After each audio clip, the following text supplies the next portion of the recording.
여러분 반갑습니다. 그림연상법과 이미지 트레이닝을 통해 건축 시공의 이론을 정립하고 익히며 나아가 건축기사, 산업기사 시공 분야의 필기와 실기시험 대비에 여러분께 작은 도움을 드리고자 유튜브 채널을 통해 인사드리는 트러스트 박입니다. 총론 두 번째 시간인 오늘은 지난 시간에 배운 이시화와 V, LCC를 복습하고 이어서 공사 관계자와 시공 방식에 대해 그림 연상법과 이미지 트레이닝을 통해 학습해 보도록 하겠습니다. 영상이 마음에 드신다면 수강료 대신 구독, 좋아요, 알림 설정 꼭 부탁드립니다. 지난 시간에서 배운 이시화와 V, LCC를 복습해 보겠습니다. 이시화란 과거 건설회사는 시공만 수행하던 것을 여기서 여기까지로 업무 영역을 확대하는 것이라 먼저 입을 틔우고, 여기가 어디냐는 물음이 생기면 여기는 프로젝트 발굴에서 여기까지는 유지관리가 되는 것이다 라고 기억하는 것입니다. 이런 과정의 그림이 머릿속에 자연스럽게 연상되어야 하겠으며, 이를 머릿속 이미지로 언제 어디서든 학습 트레이닝 시켜 머릿속에 오래 저장하는 것입니다. 또한 V란 가치는 비용분의 기능이란 공식을 그림 연상법으로 기억하셨다면 머릿속에서 이걸 높이고 이걸 낮추면 이것이 올라가는데, 이걸 찾기 위한 과학적인 방법이라 말하면 될 것입니다. 마지막 LCC는 생애 전 비용으로 건축물의 초기 투자에서 설계, 시공, 유지관리, 해체로 이어지는 일련의 과정을 건축물의 수명, 라이프 사이클, LC라 하며 여기에 필요한 재비용을 합한 것을 LCC라 합니다. LCC의 공식, 즉 생산비 플러스 유지관리비 플러스 해체 비용을 그림 연상법으로 기억하셨다면 과거 건축 비용은 생산비에 국한되어 관리되었지만 요즘 건축 비용은 유지관리비 비중이 확대되어 건축 비용에서 고려되어지고 있는 개념으로 이것이 건축물 생애에 들어가는 비용이 될 것입니다. 이렇듯 이시화와 V, LCC의 개념을 그림으로 연상하고 이미지 트레이닝으로 지속적 관리한다면 기억이 오래도록 유지될 것입니다. 자, 그럼 오늘은 먼저 공사 관리자에 대해 말씀드리겠습니다. 하나의 건축 프로젝트를 수행하기 위해 건축주는 자본을 바탕으로 먼저 설계자를 방문합니다. 설계자에게 짓고자 하는 용도와 규모 및 고려사항을 이야기하고 수차례 미팅과 수정 작업을 통해 설계의 과정이 완성되고, 이 설계도를 바탕으로 시공자를 결정하기 위한 과정, 즉 입찰을 거쳐 공사를 수행하게 됩니다. 또한 건축주는 일반적으로 건축에 대한 비전문가이기 때문에 설계나 시공이 제대로 이루어지는지에 대해 전문 지식과 기술 및 경험을 갖춘 관리자가 필요하게 되며, 이를 우리는 감리자라 합니다. 이 감리자는 해당 공사의 종류와 규모에 따라 공사감리, 상주감리, 책임감리 등 세부적으로 나누어집니다. 또한 시공자는 원도급자와 하도급자로 구분할 수 있는데, 원도급자는 건축주로부터 직접 도급 계약을 받아 공사를 수행하는 시공자를 이야기하고, 하도급자는 이 원도급자로부터 부분적으로 분할해서 공사를 받는 전문 건설업자를 말합니다. 이 외에도 원도급자의 공사를 건축주하고 상관없는 다른 시공자에게 도급 주면서 자기는 일정 부분의 이윤만을 챙기는 도급을 재도급, 하도급 받은 공사 부분에서 경비와 이윤을 떼고 제3자에게 도급 주어 시행하는 제하도급이 있는데, 이는 건설업법상 금지되어 있는 불법적인 제도가 되겠습니다. 이상의 내용을 이해하셨다면 공사 관계자에 대한 개념을 그림으로 정리해 보겠습니다. 먼저 건축주는 건축 프로젝트를 수행하기 위해 설계자를 찾아가 설계를 하고 완성된 설계도를 바탕으로 시공자를 결정하여 공사를 수행하게 합니다. 이 과정 속에서 건축주는 설계자가 제대로 설계하는지, 시공자가 제대로 시공하는지에 대해 전문적인 지식과 경험을 가지고 있는 감리자를 고용하여 건축주의 위임을 받아 관리하게 합니다. 또한 시공자는 건축주로부터 바로 도급받은 원도급자, 이 원도급자에게 부분적으로 분할해 도급받는 하도급자로 구성이 되겠습니다. 그리고 원도급자의 공사를 건축주하고 상관없는 다른 시공자에게 도급 주면서 자기는 일정 부분의 이윤만을 챙기는 제도급, 하도급 받은 공사 부분에서 경비와 이윤을 떼고 제3자에게 도급 주어 시행하는 제하도급이 있는데, 이는 건설업법상 금지되어 있는 불법적인 제도가 되겠습니다. 따라서 여러분들은 여기 나와 있는 그림을 바탕으로 건축주, 설계자, 시공자, 감리자, 그리고 시공자는 원도급자, 하도급자로 구성된다는 것을 그림으로 연상하여 머릿속에 기억해야 할 것입니다. 다음은 공사 관계자에 대해 그림 연상법으로 기억한 것을 어떻게 이미지 트레이닝 하는지 말씀드리겠습니다.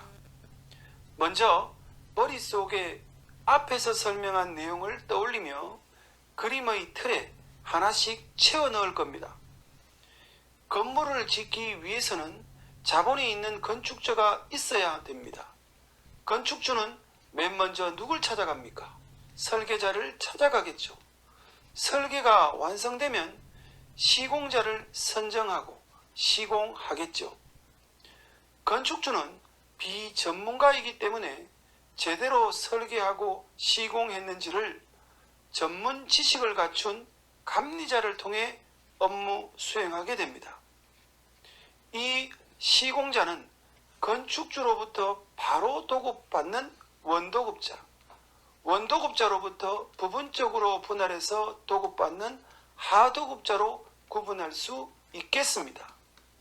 그리고 원도급자가 일부 이윤을 챙기고 공사 전부를 다른 업자에게 도급주는 제도급, 하도급자가 일부 이윤을 챙기고 다른 업자에게 도급주는 제하도급이 있는데, 이는 건설업법상 금지되는 불법 도급이 되겠습니다.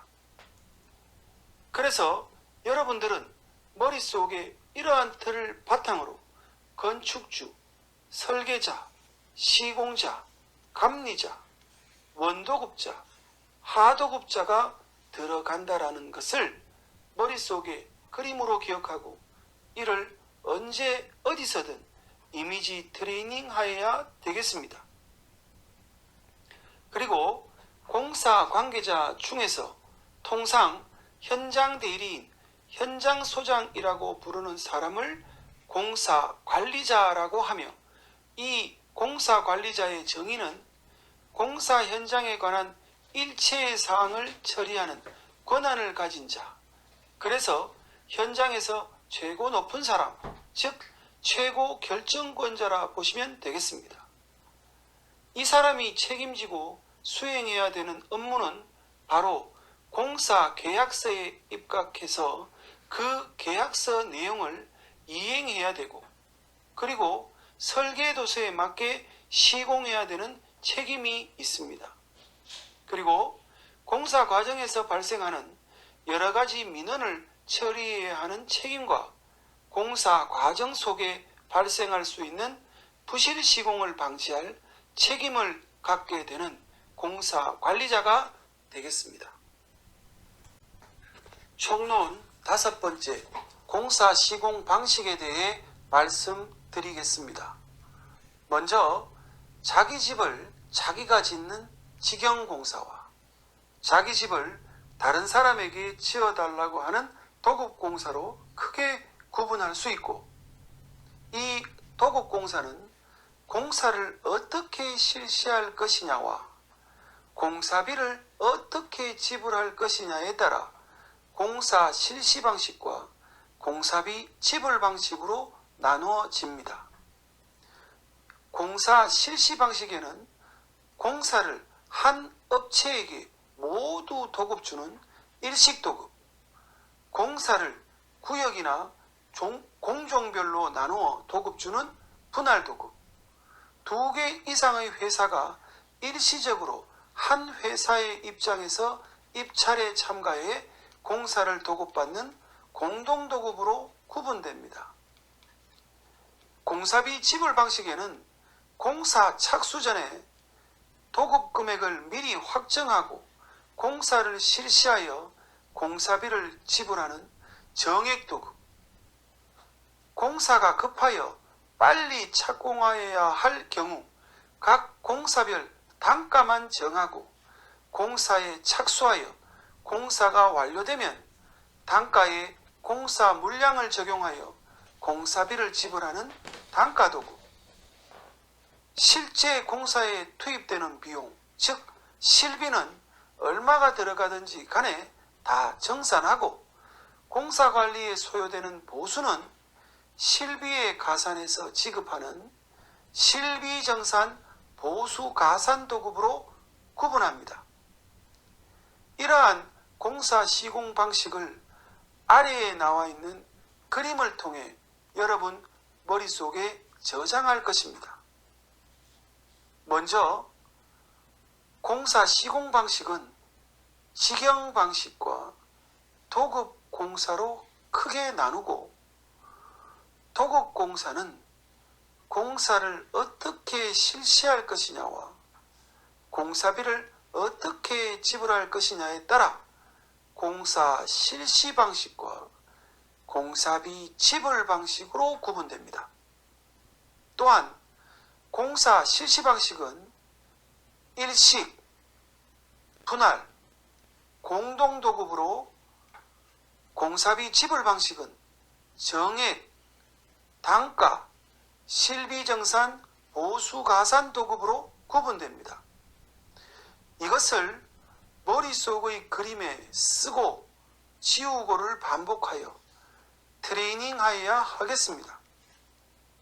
과거 출제된 기사 시험 문제에 다음 중 공사 실시 방식의 종류로 옳지 않은 것은 이나 공사비 지불 방식의 종류로 옳지 않은 것은 이란 문제가 출제된 적이 있는데, 이는 그림으로 연상하면 쉽게 풀 수 있을 것으로 사료되며, 또한 공사비 지불 방식에는 돈이라는 내용이 포함되어 있다는 것을 알 수 있는데, 공사비의 비, 정액의 액, 단가의 가, 실비의 비가 그것이며, 이를 연상해서도 쉽게 문제를 풀 수 있을 것입니다.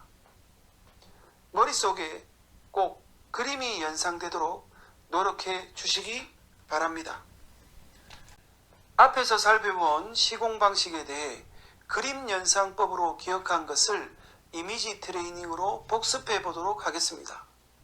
먼저 시공 방식은 2가지로 자기 집 자기가 짓는 직영 방식, 자기 집을 다른 업체에 지어달라는 도급공사로 구분되며, 도급공사는 공사를 어떻게 실시하느냐, 공사비를 어떻게 지급하느냐에 따라 공사 실시 방식과 공사비 지불 방식으로 구분됩니다.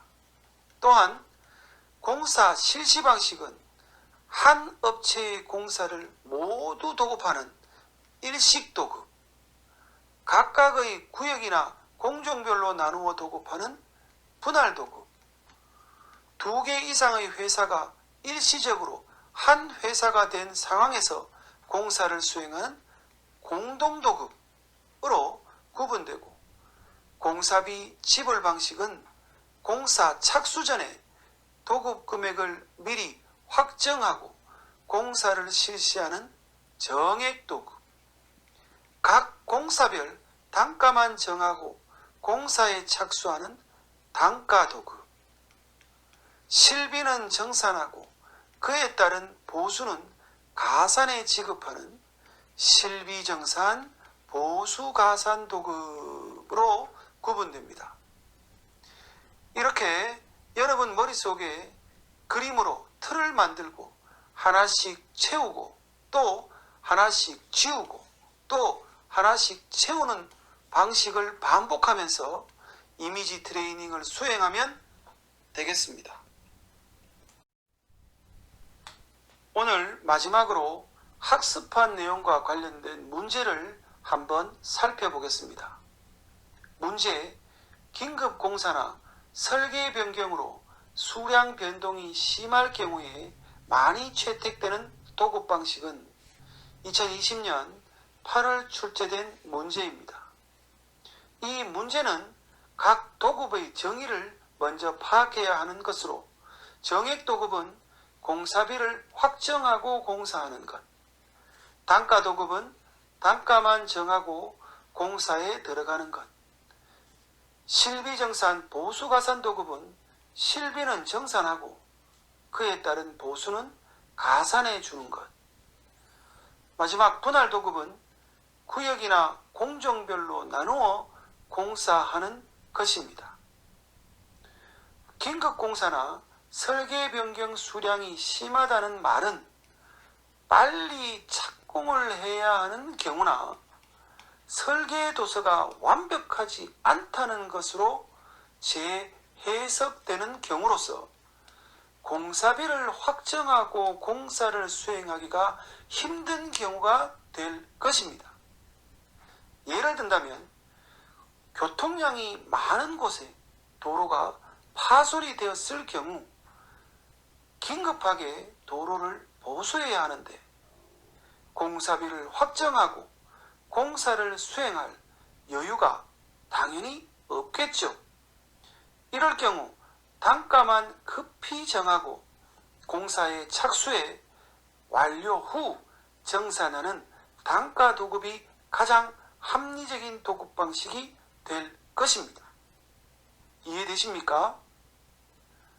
두 번째 문제: 공사 계약 제도에 관한 설명으로 옳지 않은 것은, 첫 번째, 공사의 전체를 단 한 사람에게 도급 주는 제도는 직영제도가 아니라 바로 일식도급이 되겠죠. 한 사람에게 도급 준다, 일식도급. 두 번째, 분할도급은 전문적인 공사는 분리하여 전문업자에게 주는 제도로 맞는 설명입니다. 단가를 정하고 공사 수량에 따라 도급 금액을 산출하는 제도는 단가 도급이 맞고요. 마지막, 도급 전액을 일정액으로 정하여 계약하는 제도. 자, 공사 금액을 정하고 계약한다, 정액도급이라고 하겠죠. 따라서 이 문제의 답은 1번이 되겠습니다. 여러분, 이 문제도 이해되시죠? 자, 오늘은 여기까지 강의하도록 하겠습니다. 배운 내용은 그림 연상법으로 쉽고 편하게 암기되었을 것이라 생각되며 이를 이미지 트레이닝을 통해 지속적으로 배운 내용을 머릿속에서 반복 트레이닝하여 기억에 오랫동안 남도록 하여 주시기 바랍니다. 강의한 내용이 혹 마음에 들지 않았거나 부족한 부분이 있더라도 널리 양해해 주시기 바라며 끝까지 들어주셔서 감사드리고 영상이 여러분께 도움이 되셨다면 구독, 좋아요, 알림 설정 꼭꼭 부탁드립니다. 다음 시간에 뵙겠습니다. 감사합니다.